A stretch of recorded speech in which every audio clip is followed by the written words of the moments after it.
За сайн бацгаана бүгдээрээ шинэ оны минь төргий.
Өнөөдөр Python-ийнхаа 16 дахь хичээлийг оръё. Өнөөдөр болохоор өнгөрсөн хичээл дээр оруулж ирсэн Kaggle-аас татаж авсан дата дээр Netflix-ийн дата дээр ажиллана. Тэгээд тэр дата дээр өнөөдөр юу хийх вэ гэхлээр ерөнхийдөө нэг дата цэвэрлэх нэг арга үзэн тэгээд нэмэх нь нэг өөр нэг бар график зураад тэгээд тэндээ болохоор юу юм гэхлээр кинонуудынх нь зөвхөн movie гэсэн хэсгийнх нь киноных нь ангиллыг нь бусад ангиллуутай харьцуулсан тийм график зурна. Тэгээ ерөнхийдөө ямар нэгэн жишээлбэл драма байла, комеди байла гэж бодоход драма, комеди, эсвэл триллер ч юм уу тэр кинонууд нь хэд хэдийн харьцаатай байна гэдгийг нь баг чартаар дахиж зурж үзүүлнэ гэсэн үг. Тэгэхээр өнөөдөр болохоор movie-нуудыг датанаас суулж аваад тэгээд датагаа цэвэрлээд тэгээ бар чартаа зурна гэсэн үг. Тэгээд өнгөрсөн удаа бол хамгийн амархан ийм график зурсан байгаа. Өнөөдөр болохоор арай илүү гойж чимнэ. За тэгээд хичээлээ дагаад хийцгээгээрэй. За нэг хүн болохоор нөгөө надаас ингэж асуусан байсан. Код очих ер нь хэцүү вэ гэж. Тэгээд ерөнхийдөө бол хэцүү амархан гэж хэлэхэд хэцүү гэж хэлэхээр ингээд хийх боломжгүй юм шиг болчихж байгаа. Тэгээ амархан гэж хэлэх юм бол мэдээж тийм амархан мэргэжил болоод жишээлбэл ерөнхийдөө софтвер инженеруудын цалин тийм өндөр байдгүй аж таараа тийм. Тэгээд дээрэс нь илүү их математик шаарддаг чиглэлийн ерөнхийдөө тийм илүү их цааш нь ингэж явах тусмаа математик их шаарддаг тийм чиглэлийн мэргэжил байгаа. Data analyst ч юм уу эсвэл програм software development гэсэн developer гэсэн тиймэрхүү мэргэжлүүд болол. Тэгтээ миний бодлоор бол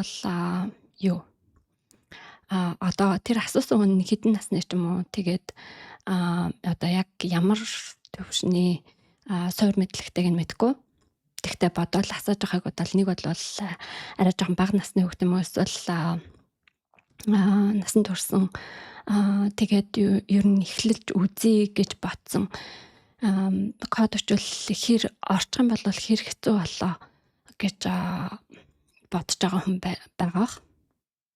Тэгээ ерөнхийдөө бол нэг ойролцоогоор 25 орчимоос доошоо бол бүгдээрээ тодорхой хэмжээнд код бичээд суралцах хэрэгтэй гэж бодож байгаа. Ялангуяа одоо үед бол ядахтаас жоохон суур код бичдэг. Ерөнхийдөө суурийг нь жоохон ингээд ойлгодог болсон байхад маш олон өөр юмнууд ингээд янз бүрийн софтвертэй холбоотой янз бүрийн юмнууд техниктэй холбоотой юмнууд гарч ирэнгүүт тэрийг нь ойлгох боломжтой илүү их амархан болгож өгч байгаа. Тэгээд ерөнхийдөө нэг ойролцоогоор 25 орчмоос дээшгийн насны ямар ч насны хүмүүс байсан код бичиж эхэлж байгаа бол бас л ашигтай. Тэгтээ мэдээж давуу сөрөг тал нь болохоор мэдээж 25-аас нэг 25-тай орчим янз бүр байж дараа. Хүүхнийхээ хувьд тэгээд тэр хүмүүс нь болохоор гэр бүлтэй болсон байж магадгүй. Тэгээд хүүхдүүдтэй ч юм уу тэгээд өөрөө бас хажуугаар нь ажилтай. Тэгээд цаг зав нь хэр байгааг мэдэхгүй. Тийм болохоор хэрвээ тодорхой хэмжээнд цаг завтай болвол тэгээ тодорхой хэмжээнд цаг зав гаргах боломжтой болвол ямар ч насны хүнд болвол сурч тодорхой хэмжээнд кодыг ойлгодог сурч юм болвол маш их хэрэгтэй. Тэгээ дээрэс нь бас дээр нь одоо 20 эдтэй, 30 эдтэй, 40 эдтэй хүмүүс магадгүй дата аналист мэрэгжлийн чиглэлийг солиё гэж бодчихэд магадгүй. Тэгээд хамгийн их орох боломжтой одоо мэрэгжлийн чиглэлүүдийн нэг нь болохоор хэрвээ тоотой ажиллах дуртай болвол дата анализ байгаа тийм. Одоо тоон хөгтөлтэй ажилладаг. Тийм ажил байгаа. Тэгээд тэрэн дээр болвол харцангуй их тоон өөрөө л тоондоо одоо тоомотой ажиллахад тийм асуудалтай биш, хүндрэлтэй биш болвол ерөнхийдөө болвол сурах боломжтой. Яг тэгэхээр одоо Python би одоо ягаад Python-гаас эхэлж байгаа юм гэхэлэр нэгдүгээрт одоо үед бол хамгийн их хэрэгэлдэг болсон хэл байгаа. Гэхдээ бусад хэлүүд бол мэдээж хаасан халагдах бол ерөөсө болоогүй байгаа. Гэхдээ Python бол маш өргөн одоо олон мэрэгжлийн чиглэлүүдээр ингэж ашигладаг болчихсон юм хэл. Тэгээ дээрэс нь синтакс нь ер нь баг хамгийн амархан хэл. Одоо синтакс гэдэг нь одоо тэгээ ямар хэлбэрээр яаж код бичиж гэн гэдэг нь маш их хэлбэр, харцангуй хэлбэр ийм хэл байгаа. Тэгээд ерөнхийдөө маш өндөр шатны Python бол маш өндөр түвшний хэл байгаа. Тэгээ өндөр түвшний хэл гэдэг нь одоо жишээлбэл мэрэгжлийн түвшинд өндөр энэ гэсэн тийм ойлголт бол биш. Англи хэлээр high level language гэж хэлдэг. Тэгээд өндөр түвшин гэдэг нь болохоор юу гэсэн үг вэ гэхээр ерөнхийдөө бол одоо компьютер чинь бол хамгийн суур дээр бол 0101 1110 гэл ерөнхийдөө ийм хоёрхан тийм тохиогоор ажиллаж байгаа шүү дээ тий. Одоо ингээд тог орж ирэл тэгэл тэн дээр ингээд кодлогдсон одоо тийм зөвхөн 0 болон 1-ийг ашигласан тийм кодоор мэдээлэл нь компьютер бол өөрөө орж ирж байгаа тий. Тэгээд тэрийг чинь болохоор interpretation хийх ямар нэгэн хэл хэрэгтэй. Тэрийг нь одоо юу гэдэг чинь мэдгүй. Тэгээд машин нь болохоор тэрийг нь уншина тий. 0 1 гэсэн тэрүүгээр орж ирсэн. Одоо тэр нь болохоор одоо хагас дамжуулагч байгаа төвшөнд тийм тохио орж ирж байгаа. Тэр тохиог нь болохоор машин өөрөө уншаад тэр нь болохоор хамгийн доод түвшний хэл гэдэг ч юм уу тий. Тэр нь болохоор машиных нь өөрийнх нь ойлголцож байгаа хэл байгаа. Тэгээд дээд түвшний хэл гэдэг нь болохоор бидэрт хэрэглэхэд хүнд хэрэглэхэд маш амархан.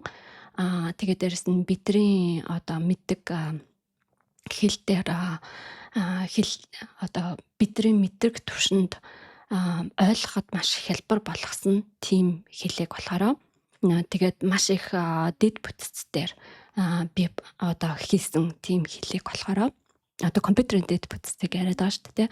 Компьютерийн дэд бүтцээр хийсэн тийм хэлийг болохоор дэд түвшний хэл гэж хэлж байгаа тий. Тэгээ Python бол хүн ойлгоход маш хялбараар хийсэн тийм одоо хэл байгаа.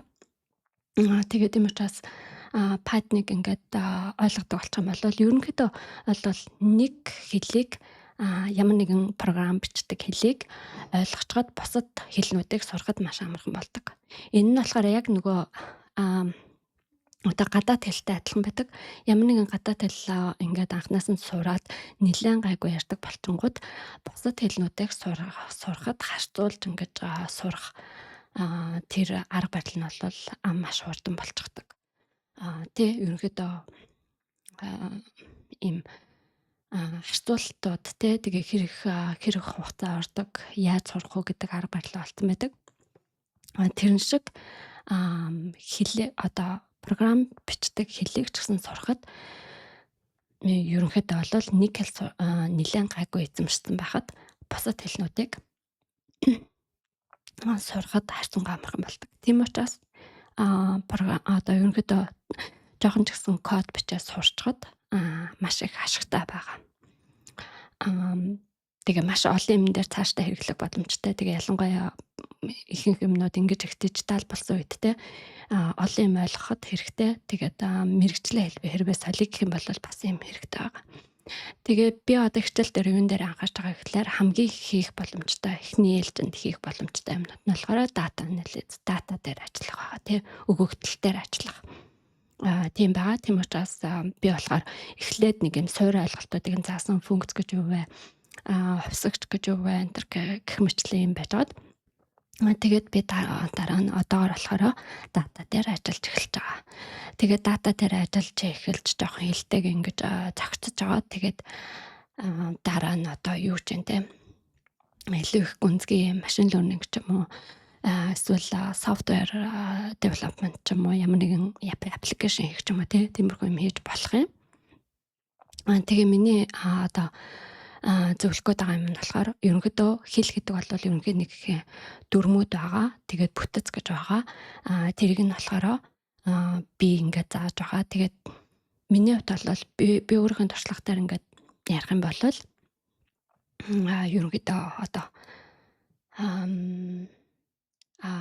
багшийн үүрэг бол айгуу чухал байдаг гэж бодож байна. Яг тэгэхээр ялангуяа иймэрхүү комплекс техник юм заахад те хэрэг хэлбэр болгож зааж байгаа. Тэгээд intuitive гэж ярьдаг англиар тийм илүү их ойлгомжтой болгож заах тусам тэр одоо ямар нэг юмд орох тэр барьер буюу саад дотор нь багтана. Тийм учраас би маш хэр баргийн хүнд ойлгомжтой хэлбэрээр заахыг оролдож байгаа. Гэхдээ өөрөө нэлээд хэдэн жил ингээд оролцчихсан юмн дээр болохоор анхнаасаа бас наадах юм заахад хэцүү болчихсон байдаг. Тэгээд дээрэс нь би айлтын олон жил бас математикт зурлаж байгаа учраас маш олон жил аль 10 жилээс ахуулаад тийм учраас бас ямар юм хэцүү ямар юм амархан байдаг бэ гэдгийг бас марцсан байгаа. Тэгтээ би ялангуяа одоо YouTube ерөнхийдөө ингэж эхэлж байгаа явцдаа аль болох хэр баргийн хүн ойлгох төвшөнд заах гэж оролдож байгаа. Тийм байгаа. Тэгэхээр ерөнхийдөө хэр амархан бэ гэсэн асуулт байсан санагч. Тэгээд сурах боломжтой, хэр баргийн сурах боломжтой гэж бодож байгаа. Хэл гэдэг чинь өөрөө угаасаа ямар нэгэн дүрэн байгаа те. Тэгээд тэрэн дээр мэдээж яаж ч утсан ямар ч юм ямар нэгэн одоо хэл сурлаа гэж бодоход ихний одоо маш сайн дандаа ингээ хичээгээд тавдаг юм бол эхний нэг дандаа хийлээ гэж бодоход те өдөр болгон шахуу хийдэг байлаа гэж бодоход эхний нэг жил нь бол нэлээд амар хэцүү байна те. Бүр хамгийн анхны хэл сурч байгаа бол ер нь бол айгүй хэцүү байна. Тэгээ тэрнээс хойш ч гэсэн хэцүү байж болно. Тэгтээ ерөнхийдөө нэг тодорхой ойр зуур ингээ ярьдаг жоохон хэлэндээ тасаад ирчэнгүүд гайг болоод ирдэг шиг одоо тэр асуусан хүнийх нь одоо суур мэдлэгээс хамаарат их бага зарим хүнд нь илүү их жоохон хэцүү зарим хүнд нь ороход арай илүү амархан байх боломжтой гэж бодож байгаа. Тэгээд энэ чинь тодорхой дүрмүүд байгаа. Тэр дүрмүүдийг нь сураад хэрэглэх юугаа ингэж дадлахшуулна гэсэн үг. Тэгээ ерөнхийдөө яг мэдээж толгойгоо ажилуулах бол шаардлагатай ингэж сэтгэж сурах хэрэгтэй. Гэхдээ миний бодлоор бол бас ерөнхийдөө бол дагаж хийгээд ахад сураад ахад те дараа нь ямар нэгэн олон төрлөөс ингээ харсан хүн чинь ямар нэгэн одоо өөр дата сет одоо миний ерөөсөө заагаагүй тийм дата сет гэдэг нь одоо өгөгдлийн ямар нэгэн дата анализийн өгөгдөл одоо дата ороод ирэх юм бол тэрнтэйгээ би яах ёстой вэ гэд эхнээс нь ингээд за юу хийх ёстой вэ гэдэг тийм ерөнхийдөө суур ойлголттой болчихно гэж бодож байгаа. Тийм учраас доотлол нь бол ерөнхийдөө миний хичээлүүдийг яг дагаж хийгээд заавал өөрөө гараараа дагаж хийх нь бол чухал байгаа гэж бодож байгаа. За тэгээ одоо олон юм ярихгүйгээр ерөнхийдөө бол тодорхой хэмжээнд хариулаад өгсөн гэж бодож байна. Тэгээд одоо хэр их цаг зарцуулж яаж хэр их сайн болно гэдгийг бол хэлгээд бол хэцүү. Гэхдээ хэдэн сар хичээсэн хүн болвол тэгээд дээрэс нь маш одоо сайн тайлбарладаг багш байх юм бол хүмүүс одоо ерөнхийдөө суур дата анализ ол тодорхой хэмжээний нэлээд гайгүй хийдэг болчихно гэж бодож байгаа. Тийм л юм хэлж би байж чадна. Тэрнээс биш ерөнхийдөө програм бичлэх гэд энэ чинь болохоор айгүй олон мэргэжлийг хамаарж байгаа тийм. Ерөнхий зүгээр програм юу бичих гэх юм бол код бичих гэх юм бол тийм айгүй олон мэргэжлийг хамаарж байгаа учраас тэр мэргэжил дундаасаа нэг ерөнхийдөө хөвчлэн нэг чиглэл рүү одоо дата анализ ч юм уу эсвэл дата анализ дотор бас олон юм байгаа. Олон мэргэжил байгаа тийм машин learning engineer ч юм уу тийм машин learning чиглэл рүү явдаг ч юм уу. Эсвэл software developer чиглэл рүү явдаг, web developer болдог. Тэгээд энэ хэлнийхэн ялгааг нь ч гэсэн цаашдаа би ингээд тайлбарлана гэж бодож байгаа. За юм байна. Тэгээд өөр асуулт байвал асуугаарай. Би хариулж чадаагүй одоо жоохон бүрхэг бөөдгөр үлдчихсэн асуулт байгаа бол асуугаарай. Тэгээ одоо хичээл рүү оръё. За тэгэхээр өнөөдөр бол ерөнхийдөө энэ хоёр library тэгээд тэрийг болохоор байлгаж байна. Тэгээд би болохоор бас энэ read CSV гэж датаг оруулж ирсэн байгаа тийм. Тэгээд датагаа ч гэсэн байлгаж байна. За тэгээд бүгдээрээ энэ болохоор өнгөрсөн хичээлийн код байгаа тийм. Энэ код болохоор босдогч. EDF гэдэг нь болохоор data frame гэсний одоо товчлол байгаа. Би өнгөрсөн хичээлээр хэлээгүй санагч байна. DF гэдэг нь их хвчлэн data frame гэдгээр гэж айгүй их оруулж ирдэг. Тэгээ ерөнхийдөө ямар нэгэн хувьсагчийг нэр өгөхдөө аль болох тэр одоо оруулж ирж байгаа тэр хувьсагчтайгаа ерөнхийдөө ойролцоо нэр өгч байвал мэдээд зүгээр дараа нэг юм толгой ирэхгүй ирэх нь арай бага болно. За тэгээд мэдээч нөгөө нэг өнгөрсөн хичээл дээр хэлснээр би энэ дээр зам өгөөг байгаа тий пад өгөөг байгаа. Тэр нь болохоор яг тэгэхээр энэ нөгөө нэг би одоо миний working directory болон миний script тэгээд ерөнхийдөө working directory нь болохоор дататайгаа адилхан нэг газар байж байгаа учраас. За тэгэхээр өнөөдрийнхөө зорилгыг биелүүлэхийн тулд бидэрт юу хэрэгтэй байгааг тэгэхээр ерөнхийдөө хоёрхан одоо баг нь хэрэгтэй байгаа. Тэр нь болохоор нэг нь одоо дата дээр харуулъя. Би Excel суулгачихсан байгаа. Тэгээд би Excel дээр дата онгойлгоод ирчихсэн. За тэгээд ерөнхийдөө энэ нь болохоор бидний дата байна. Тэгээд бидэрт юу хэрэгтэй вэ гэхээр зөвхөн энэ data type гэсэн баг нь болно. Нөгөөх нь болохоор listed in одоо энэнийх нь нөгөө Canon-ы төрөл нь байгаа тийм. Тэр хоёр л хэрэгтэй байгаа. Ерөнхий одоо би өнөөдөр болохоор TV шоугийн төрлийг болохоор ангилахгүй зөвхөн movie гэсэнийх нь төрлийг нь ангилах учраас movie-г нь сонгож аваад тэгээд тэн дундаасаа listed in гэдэг одоо энэ төрлийг нь ерөнхийдөө бүгдийг нь ангилна гэсэн үг. Ялгаж ингэж харуулна гэсэн үг. Тэ хэдийдээ харьцаатай байна гэдгийг. За тэгэхээр надад шинэ дата хэрэгтэй. Тэгэхээр dev тэгээд нөгөө доторх датагийн ингэж авахын тулд доторх одоо датагийн ингэж авахын тулд юу яадаг юм дөрвөлжин хаалтаар хаадаг. Дөрвөлжин хаалтаар ингээд одоо эндээс юу хийж байгаа гэхээр одоо ерөнхийдөө df гэсэн дата set дээрээ бүгдээрээ датагаа сонгож авах гэж байна гэсэн үг. Тэгээд тэрийг өөр нэг хувьсагч дээр хадгалах гэж байна. Гэхдээ бидний тохиолдолд бол df бүх дата нь одоохондоо хэрэггүй учраас шууд df дээр шинэ дата одоо хадгалчихна гэсэн үг. Энэ дээр нь болохоор ямар хоёр баг нь авах гэж байгаа гэхээр ийм тэгээ нөгөөх нь болохоор хоёр одоо баг нь авах гэж байгаа учраас тэгээд энэ дээр болохоор listed in гэсэн тий англи нь байгаа genre. Тэгээд энэ дээр болохоор юу н type хэрэгтэй байгаа тий.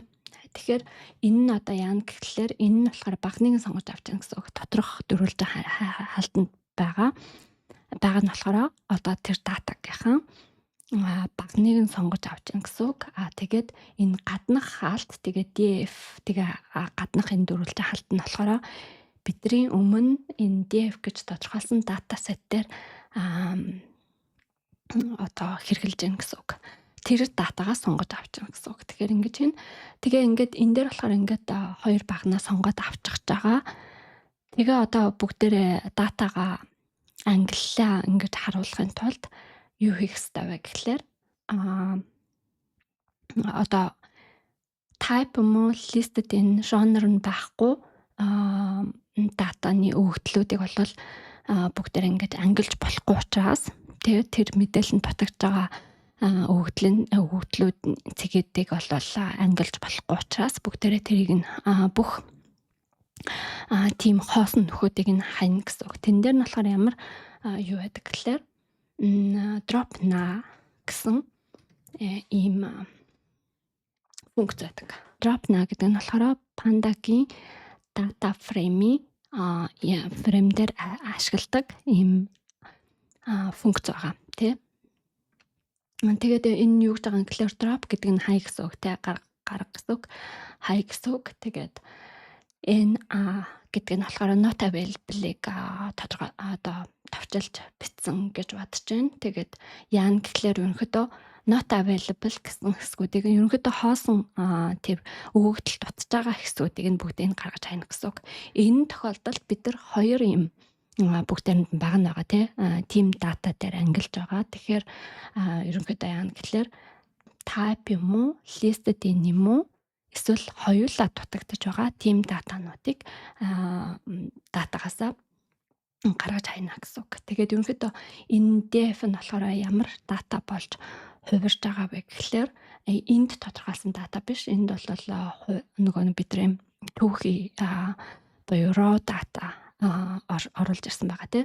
Тэгээд энэ DF нь болохоор юу болж байна гэхлээр зөвхөн хоёр баг нь type болон listed in-ийг агуулсан. Тэгээд дээрэс нь ямар нэгэн аль нэг өгөгдөл нь тутаж байгаа тэм датануудыг бүгдийг нь цэвэрлэгчсэн ийм дата байгаа гэсэн үг. За тэгээд ерөнхийдөө бидний өнөөдрийн хийх юм дээр болохоор зөвхөн ийм л датаны цэвэрлэгээ хэрэгтэй. Тэгээд өнөөдөр болохоор юу үзэж байгаа гэхлээр анхныхаа дата цэвэрлэгээг гэж үзлээ гэсэн үг. Тэгээд дараагийнх нь болохоор бүгдээрээ бар чартаа зурна. Өнгөрсөн удаа бүгдээр бас нөгөө бар чартаа movie болон TV шоунуудыг харьцуулсан болвол өнөөдөр болохоор зөвхөн movie-гийн жанрнуудыг нь хооронд нь харьцуулна гэсэн үг.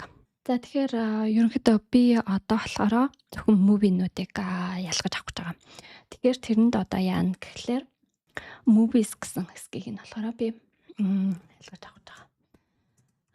Тэгээд тэнд нь болохоор яаж авах вэ гэхлээр data frame дээр одоо өмнөх энэ data frame дээр apply хийх гэж байгаа тийм. Тэрэн дээр би ашиглах гэж байгаа. Тийм учраас data frame гэж оруулж ирээд дөрвөлтэй халтаа нэгээд хаагаад тэгээд одоо надад болохоор type гэсэн багны дата хэрэгтэй байгаа.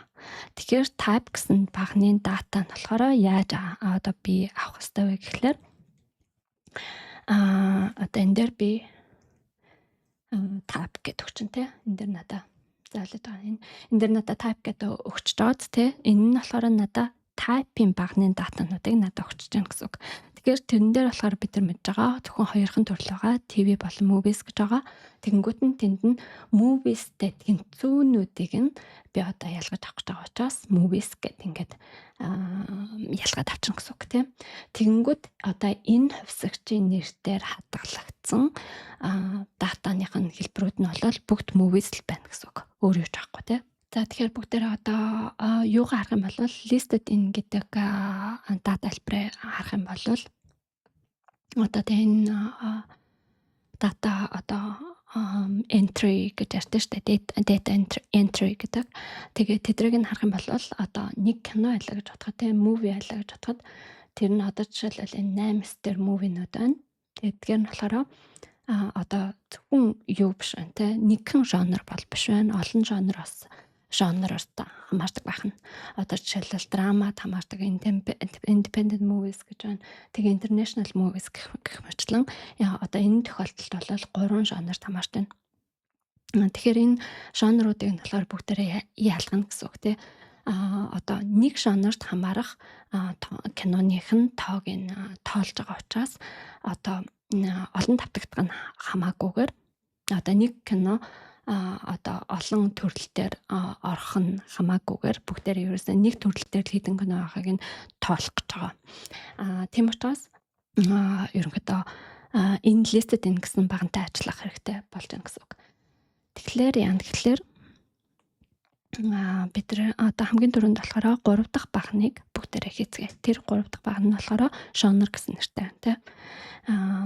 Тэгээ одоо 3 дахь баган дээр нь бүгдээрээ нөгөө энэ багантайгаа ажиллах гэж байгаа учраас DF genre гэсэн genre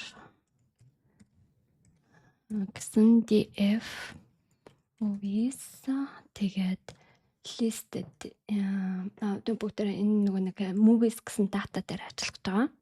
Одоо өмнөхтэй энэ data frame movies гэдэг дээр 3 дахь баг нь усах гэж байгаа. Тэрийг нь болохоор ингэж байна. Тэгээд тэр нь болохоор genre гэсэн нэртэй тэгээд ямар дата дээр ажиллах гэж байгаа гэхлээр мэдээж movies дээр ажиллана. Тэгээд listed in гэсэн багныг болохоор тэрэн дээр 3 дахь багнаа усгах гэж байгаа тийм. Listed in гэсэн багныг усгах гэж байгаа. Тэгэхээр энийг ингэж усгах нь байна. Тэгээд нэг баганд болохоор нэг string хэлбэрээр одоо орчихсан байгаа гэсэн үг. Тэгэхээр бүгдээр энийг нь болохоор 3 дахь баган дээрээ list хэлбэрээр оруулна гэсэн үг. Тэгэхээр list хэлбэрээр яаж оруулна гэхэлэр нэг list зохионгуудаа нэг enter нь болохоор одоо international TV shows тэгээд 2 дахь listний 2 дахь элемент нь болохоор TV dramas тэгээ 3 дахь enter нь болохоор TV mysteries гэж гурван гин ангилгана. Тим хэлбэртэйгээр оруулна гэсэн үг. Тэгэхээр тэрийг нь болохоор pandaгийн дата дээр хэрэглэх гэж байгаа учраас эхлээд string гэж бичдэг. Тэнгүүтээ цэг тавиад get тэгээд доторх одоо тэр string чинь ямар нэгэн юм бичсэн байгаа шүү дээ тий. Тэгэхээр доторх өгөгдлүүдийг нь юугаар ангилах вэ гэхлээр бид нар эндээс харж байгаа. Одоо жанрнууд нь болохоор таслалаар салгагдсан байгаа тий. Тэгэхээр split гэдэг нь болохоор ингэж салгах гэсэн англи үг. Тэгээд split дундаа болохоор комагаар салгана. Одоо таслалаар салгана гэж хэлнэ. Тэгээд заавад тэгээд ингэж бичнэ гэсэн үг. За тэгээд ерөнхийдөө одоо энэ DF genre гэдэг шинэ хувьсагч болон энэ дата маань болохоор дотроо юу байгаа гэхэлэр 3 багантай байгаа. Нэг нь болохоор movies type. Тэрэнд нь бид нар бүгдээрээ ялгаад авчихсан зөвхөн movies гэсэн өгөгдлүүд байгаа. Тэгээд 2 дахь баганд нь болохоор listed in гэсэн баг нь түүхий хэлбэрээр байж байгаа. Тэгээ 3 дахь баганд нь болохоор нөгөө listed in гэсэн өгөгдлүүдийг list хэлбэртэй болгоод string хэлбэртэй байсан чинь list хэлбэртэй болгоод тэгээд таслалаар нь бүгдийг нь хооронд нь genre-оор нь салгаад тэгээд list-д хийгээд ингээд тавьсан байгаа. Тавьсан байгаа гэсэн үг. Тэгээ бүгдээрээ одоо нөгөө энэ салгасан датагаа одоо хармаар байна те. Яг тийм одоо бидний бодсноор хийж чадсан байна уу гэдгийг нь болохоор яаж хардаг гэхэлэр DF data frame genres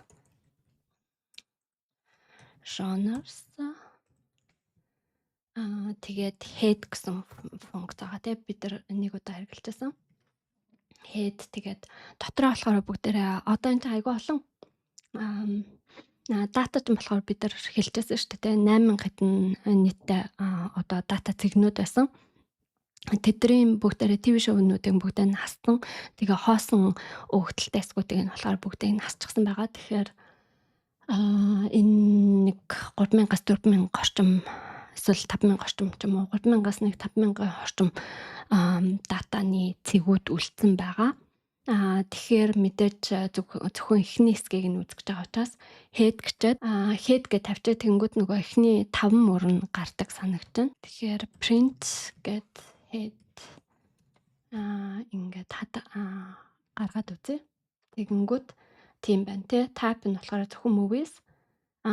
Тэгээд одоо энэ нөгөө нэг мөрнүүдийнх нь бүр юуг нь ч аваад үлдсэн байна. Зөвхөн 1, 2 гэж тоолоогүй. За тэгээд 2 дахь баг нь болохоор listed энэ зөвхөн string хэлбэртэйгээр өгөгдлүүд нь байгаа.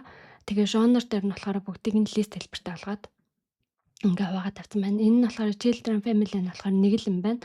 Тэгээд энэ нь болохоор одоо жишээлбэл энэ comedy drama дээр болохоор list 2 одоо дататай лист болгоод хувиргачихсан байна тий. За тэгэхээр ерөнхийдөө бидний бодсон юм гэсэн байна. Тэгэхээр энийг төр комментлжээ. Тэгээд одоо яана гэхлээр бүгдээрээ юу яана. Одоо энэ нэг comedy drama гэж байгаа шүү дээ. Тэгэхээр энийг 2 өгөгдлийн цаг болгоно. Бүгдийг нь салгана гэсэн үг. Одоо нэг баган дээр 2 өгөгдлийн цаг. Тэгэхээр одоо comedies гэж одоо жишээлбэл юу яах та? Нэг өгөгдлийн цаг болохдоо энэ movie comedies dramas гэд comedy гэж бичээд тэгээд дараагийн мөрөнд нь болохоос movies comedy drama гэж бичээд тэгээд dramas гэж тэгэхээр нэг өгөгдөлч энэ тохиолдолд бол 2 мөр өгөгдлийн цаг болох нь байна. Тэгэхээр тэрэн дээр болохоор нэг юм бас команд байдаг. Python-гийн команд. Тэр команд нь болохоор data frame одоо энэ дээр бидэртээ ингээд санал болгочихсон байна. Exploded data гэдгийг. Explode гэдэг function байдаг. Одоо pandaгийн data frame дээр ашигладаг. Тэгээд genre explode genre-ыг нь explode хийж байгаа. Тэгэхээр explode хийхээ өмнө бол энэ дата нь болохоор тэр өгөгдлүүд нь болохоор оролтууд нь бүгдээрээ list хэлбэртэй байна гэсэн үг тийм. List хэлбэртэй байх юм бол тэрийг нь explode хийж болдог байна. За тэгэхээр genre гэд бид нар genre гэж нэрлсэн байгаа. Тэр энэ багныг болохоор тийм genre гэсэн байгаа тийм genre. За ийм болсон байна. Тэгээд одоо бүгдээрээ харцгаая. Print гэд энийг харъя тийм. Тэгэх юм бол эхний 5 мөрийг бас бид нарт printlээд өгнө. Одоо тэгэнгүүт нөгөө өмнө байсан энэ нөгөө нэг энэ кино штэ 7 дугаар анх нөгөө 7 дугаар мөрөнд байсан кино юм байна. Тэгээ тэр киног нь болохоор Dramas Independent Movie Center гэж байсан. Тэгсэн чинь өмнөх нөгөө нэг 2 дахь listed энэ болон tab гэснийг нь копидоод одоо мөр болгонд копидоод тэгээд энэ dramas гэд энэ нөгөөдлүүдийг нь болохоор нэг шин мөрөд болгочихсон байгаа.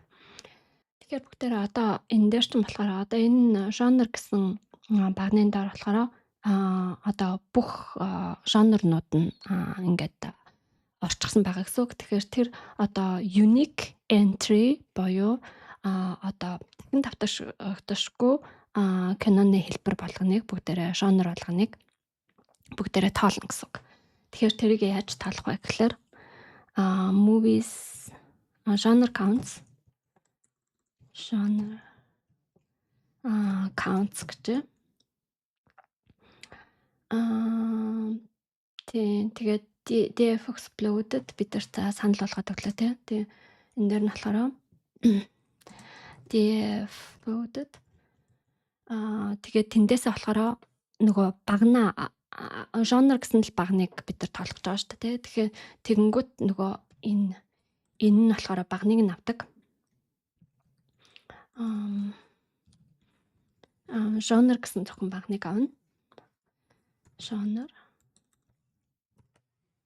гэсэн багныг аваад тэгээд энэ дээр нь болохоор ямар функц apply хийх вэ гэхлээр value counts гэсэн багныг авна гэсэн үг.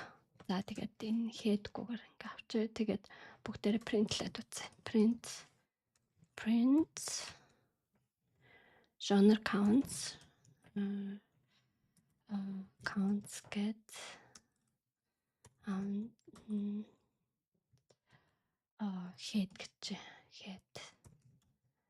head гэж тэнгүүд ерөнхийдөө head-нд нь одоо эхний 5 оролт нь ямар байна гэдгийг харна. За international movies болохоор 2752 байна тий.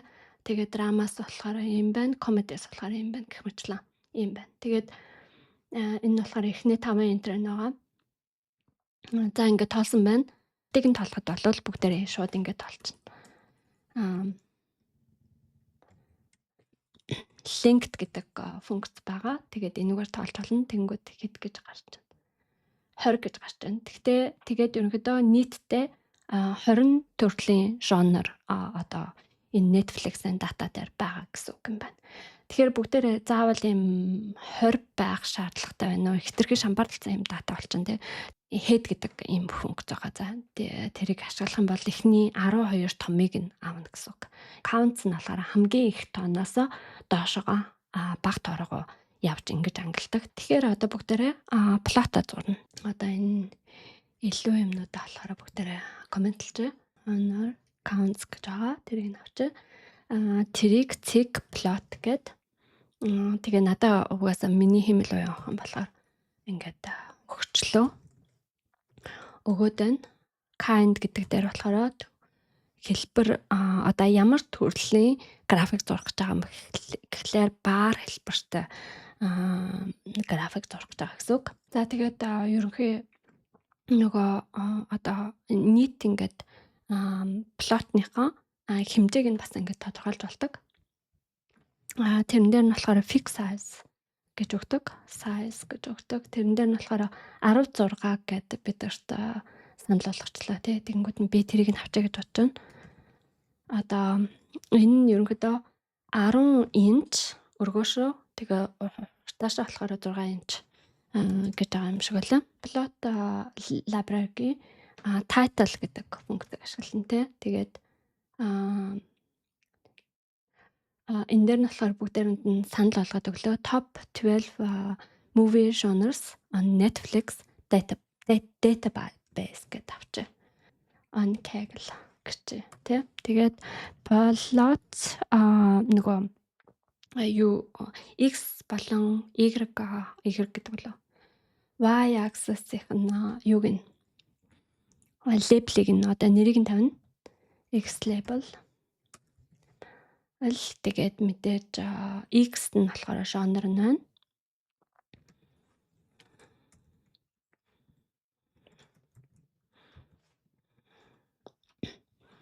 Тэгээ Y level-д нь болохоор number of movies. Одоо тэр genre-ийн number of movies байна тий. Энийг нь авчаа. Тэгээд нөгөө юуг нь болохоор одоо бүгдээр нөгөө нэг X-ийн нэрнүүд нь болохоор ингээд юу яаж болохгүй шүү дээ тий.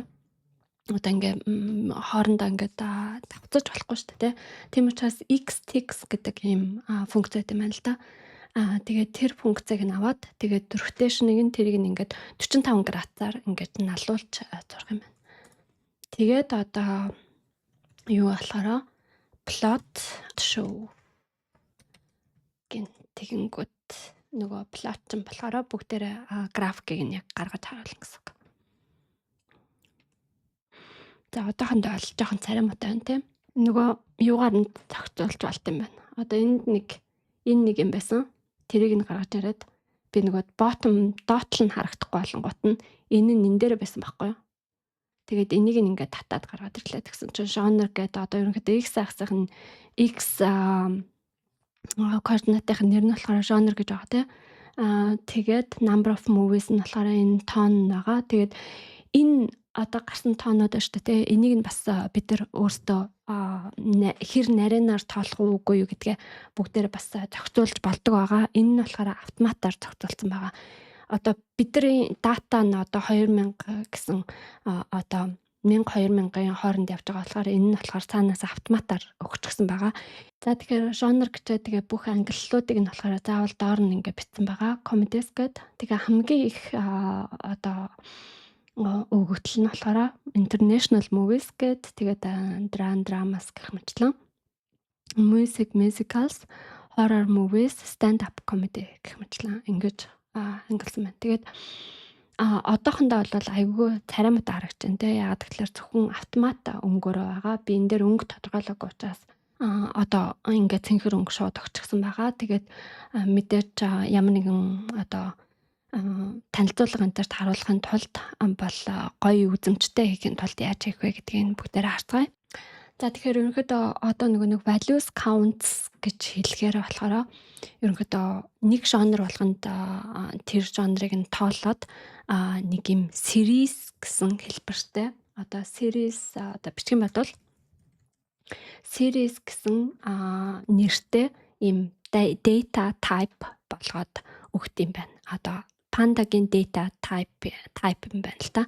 Тэр нь одоо бидний өмнө одоо энэ дээр өмнө хэрэгжилжсэн data frame юм байна. Data frame болохоор бас pandaгийн одоо өгөгдлийн хэлбэр буюу data type юм байна. Тэгэхээр энэ values counts-ыг хийсний дараа болохоор бидний энэ хадгалсан энэ хувьсагчтан болохоор data frame хэлбэртэйгээр датаг хадгалж байгаа биш. Series хэлбэртэйгээр хэлбэртэй датаг хадгалж байгаа гэсэн үг юм байна. Тэнгүүд нөгөө нэг CMap гэсэн функц чинь болохоор энэ series дээр болохоор ашиглаж болохгүй байгаа. Тэгээд тэрийг ашиглахын тулд би одоо юу хийсэн бэ гэхлээр одоо ийм colors гэж definition хийсэн. Тэгээ ерөнхийдөө өөрсдийнх нь датаг ингээ аваад тэгээд ерөнхийдөө тэрнийхэн уртыг нь аваад бидний дата ч одоо эхний 12-ыг нь авсан байгаа шүү дээ. Тэр уртыг нь аваад тэгээд ийм урттай range гэдэг чинь урт гэж байгаа тийм энэ ийм урттайгаар гэсэн үг.